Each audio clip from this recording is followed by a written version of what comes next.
Hello students, today we'll discuss the chapter number 3 business services 2. In business service 1 we discuss the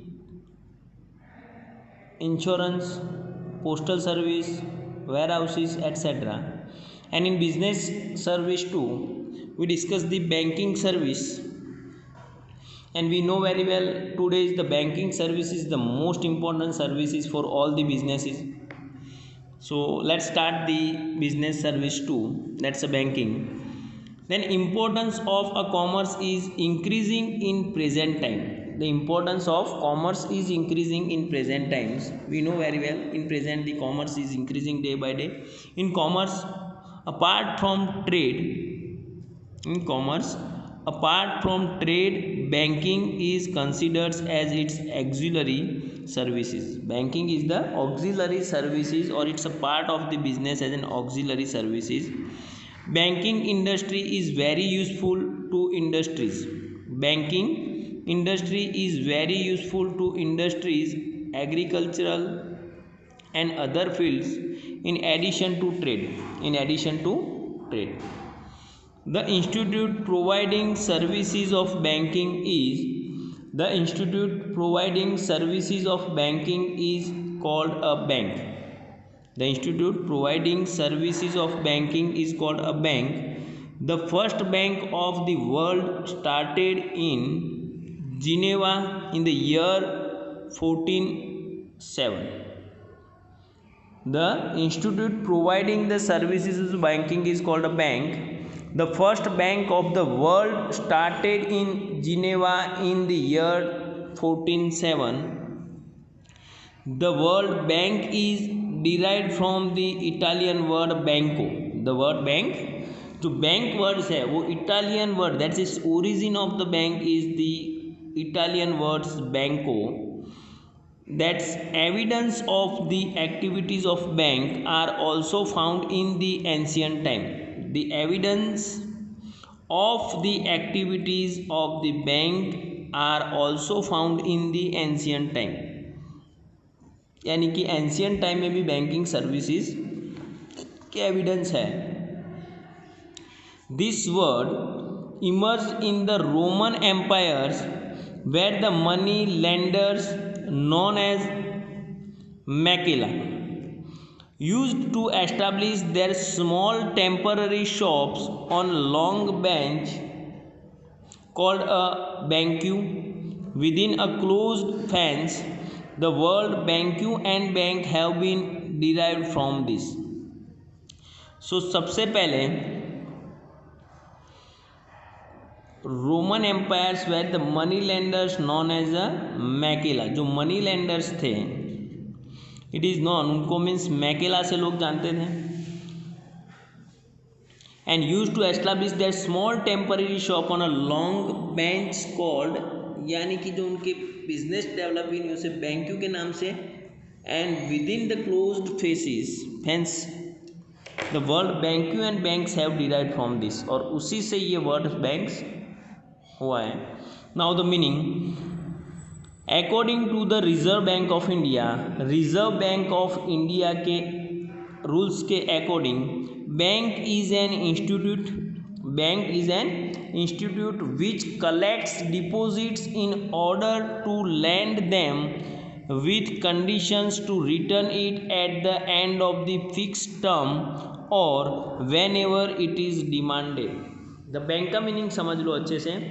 according to the Reserve Bank of India, Reserve Bank के according bank is an institute, bank एक ऐसी institute है which collects deposits in order to lend, यानी public से deposit collect करके public को ही means वो डिपॉजिट दे रही है. तो सिंपल लैंग्वेज में क्या हो रहा है, दे collect the deposit from publics at lower rate and lend to the public at the higher rates. और उसे हायर रेट में दे रही है.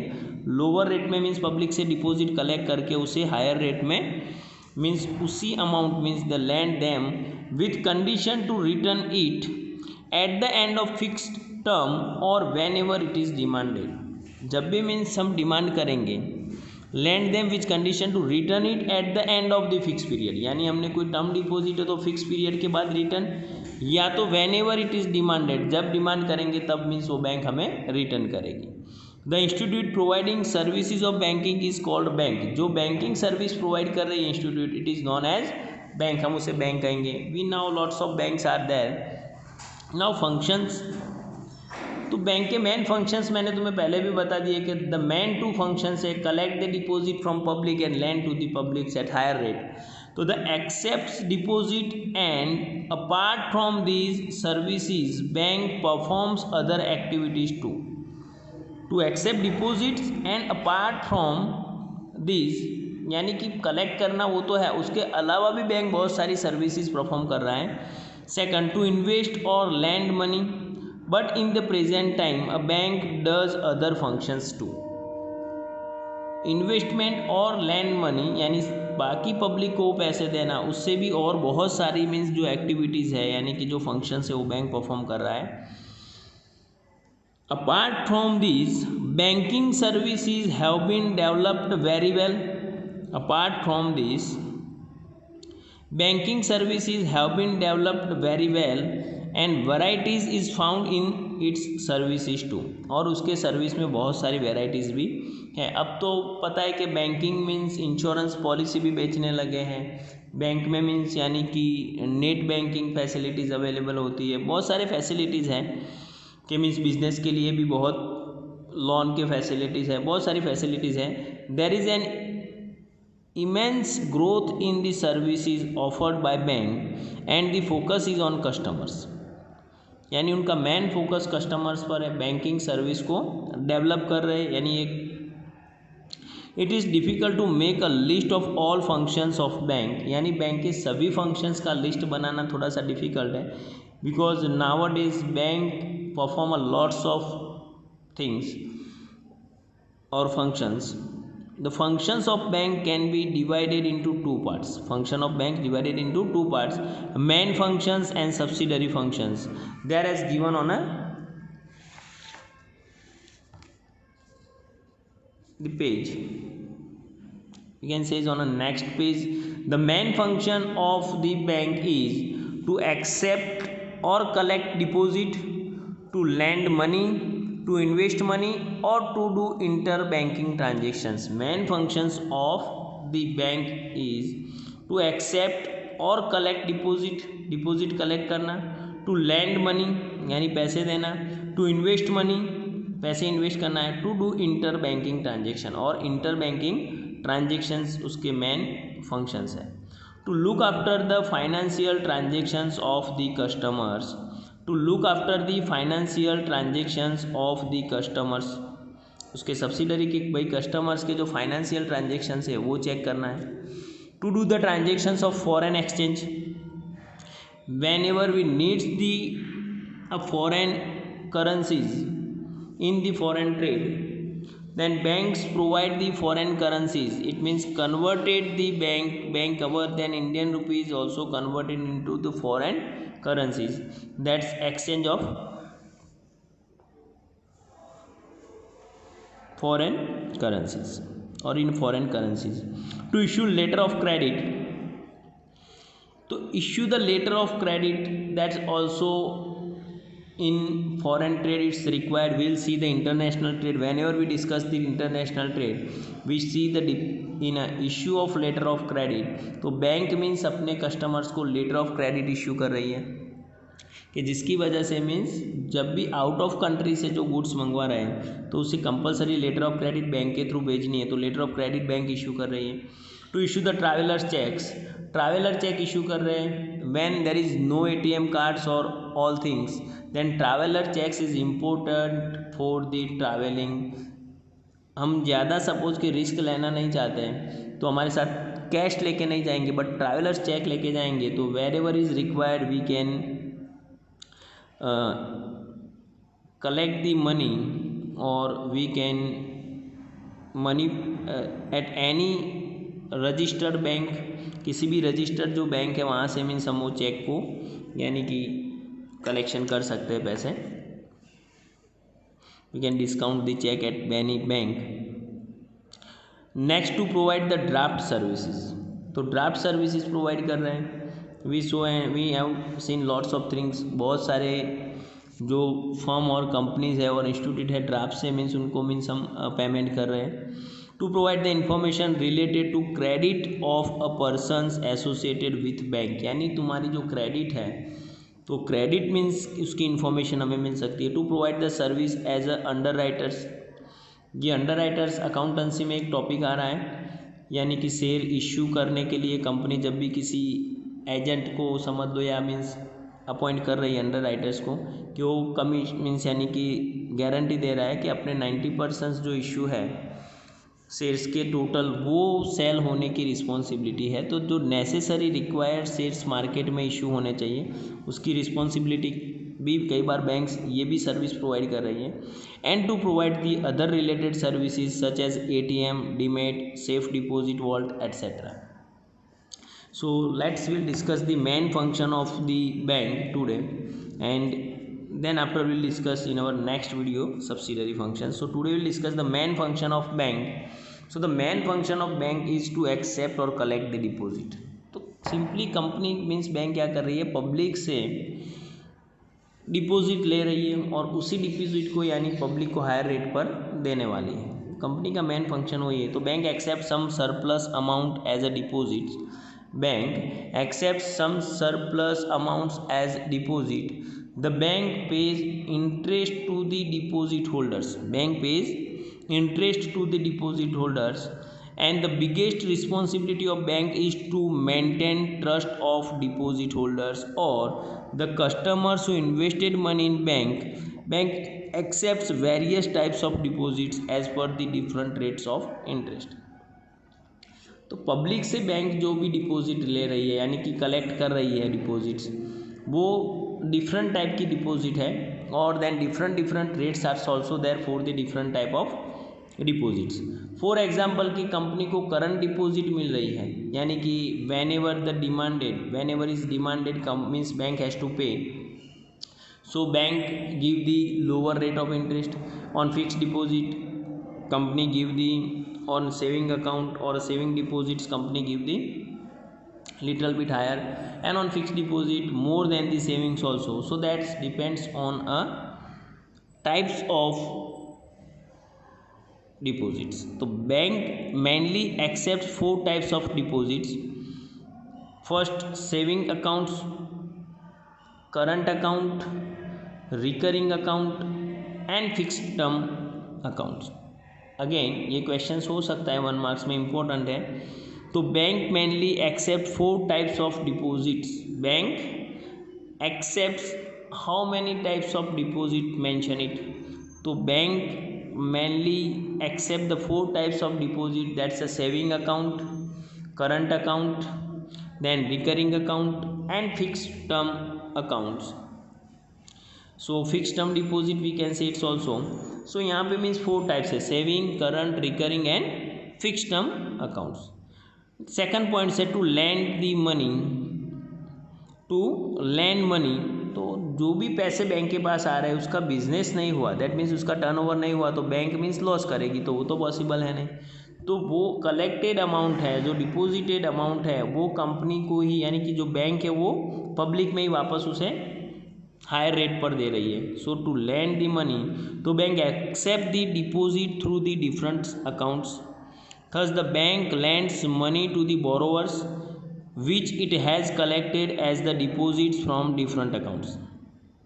तो बैंक ने जो डिफरेंट अकाउंट्स यानी डिफरेंट टाइप्स की जो डिपॉजिट्स हैं मेनली वहाँ से जो पैसे कलेक्ट किए वो सेम वही अमाउंट वो पब्लिक में मीन्स वापस दे रही है।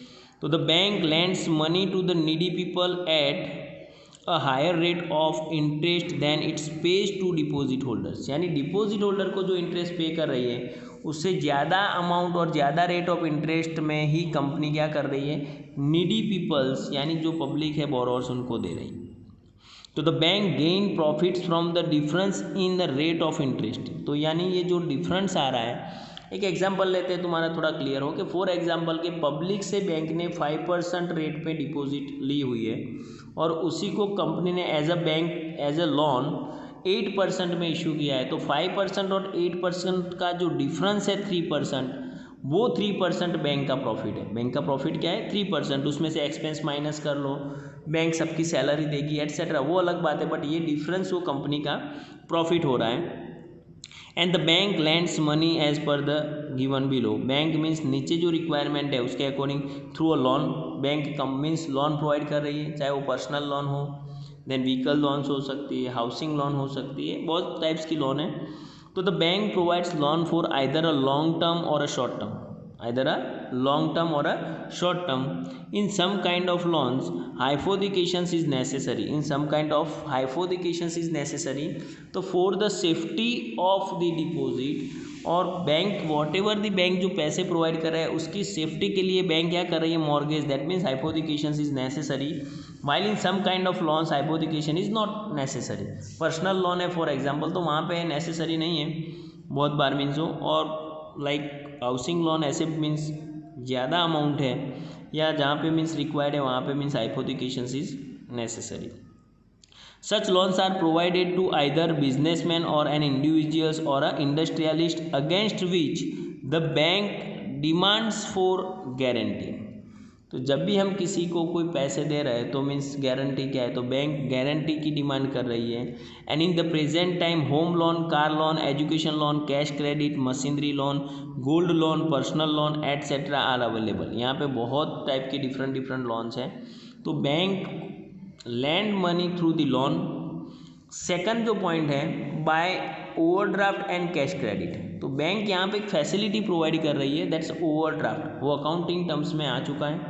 ओवरड्राफ्ट का मीनिंग कि तुम्हारी बैंक में जो बैलेंस है उससे ज़्यादा अमाउंट आप यूज़ कर सकते हो। सिंपल लैंग्वेज में we can issue the cheque और we can withdrawal the amount more than the deposited और more than the balance in account as per the limit of overdraft. Overdraft की जो limit है उसकी क्राइटेरिया में हम हमारी जो बैलेंस है उससे ज़्यादा अमाउंट विड्रॉ बैंक में से कर सकते हैं। एग्जांपल लेते हैं, क्लियर हो जाए। फॉर एग्जांपल कि तुम्हारी बैलेंस बैंक में 1 लाख रुपीज़ है और फॉर एग्जांपल कि तुम्हें 1,20,000 की रिक्वायरमेंट है, तो नॉर्मल केस में if you issued the cheque of 1,20,000, आपने सपोज 120 का चेक इशू किया है, तो the cheque will be dishonoured और कैंसल, चेक कैंसिल हो जाएगा, यानी कि डिसऑनर होने वाला है। क्यों? कि तुम्हारे पास सफिशिएंट बैलेंस नहीं है। But you have a facility of overdraft of ₹50,000, सो 1 लाख तुम्हारा बैलेंस है और 50,000 ओवरड्राफ्ट फैसिलिटी अवेलेबल है तुम्हारे लिए, तो मीन्स 1,20,000 रुपीज़ का चेक बाउंस नहीं होने वाला है, रिजेक्ट नहीं होने वाला है, कैंसिल नहीं होने वाला है, और bank paid the 1,20,000, but keep one thing in mind, that's a 20,000 is a overdraft। जो 20,000 रुपीज़ एक्सेस अमाउंट है, एक्सेस द डिपोजिटेड अमाउंट और excess the balance amount is consider as a overdraft. तो 120 total withdrawal हुआ, तो 120 में से 1 lakh balance है, जो 20,000 रुपीज़ एक्सेस अमाउंट विड्रॉवल हुई है, that is called a overdraft. Now cash credit, तो दैट्स सीसी। हमें अच्छे से पता है कि बहुत बिजनेस में ये कैश क्रेडिट फैसिलिटीज़ अवेलेबल है। Now if the current account holder withdraws more amount than the balance of accounts for a predetermined limit and short duration of time, it is called overdraft. The duration of overdraft is short, but when the duration is predetermined then it is known as cash credit. When the duration is predetermined, के 12 month के लिए 11 month के लिए है, वो पहले से determined है, then it is known as a cash credit। तो हम उसे क्या कहेंगे? कैश, वो हमारे लिए क्या है? कैश क्रेडिट है। नाउ टू इन्वेस्ट, तो पैसे इन्वेस्ट कहाँ पे करेंगे? थर्ड पॉइंट जो मैन है, दैट्स इन्वेस्टमेंट ऑफ मनी, पैसे को इन्वेस्ट कहाँ पे करना है? तो the bank can not get the benefit if it is not able to invest and lend the amount of the capital and deposit of bank. जो bank उसके पास जो भी अमाउंट है वो प्रॉपर इन्वेस्टमेंट नहीं होगा या मीन्स वो लैंड नहीं कर रही है, तो बैंक को बेनिफिट नहीं हो सकता है। An important work of bank is to invest this amount at some secured place. बैंकों में सो पैसे कहीं सिक्योर प्लेस पर इन्वेस्ट करने हैं, and with a proper calculation the bank has to invest some percentage of total deposit bank has to deposit some percentage of total deposit in the government securities, in government securities according to the rules of RBI. RBI ने जो rules हैं वो rules के according so and so percentage, whatever the percentage decided, then bank has to invested in government securities on which the rate of interest is low, और उसमें लो rate पर interest है, फिर भी वहीं पे उन्हें इन्वेस्ट करना है। It is inevitable for a bank to get instant cash by withdrawing investments during emergency or some accidental situations. It is inevitable for the bank to get instant cash by withdrawing investment during emergency or some accidental situations.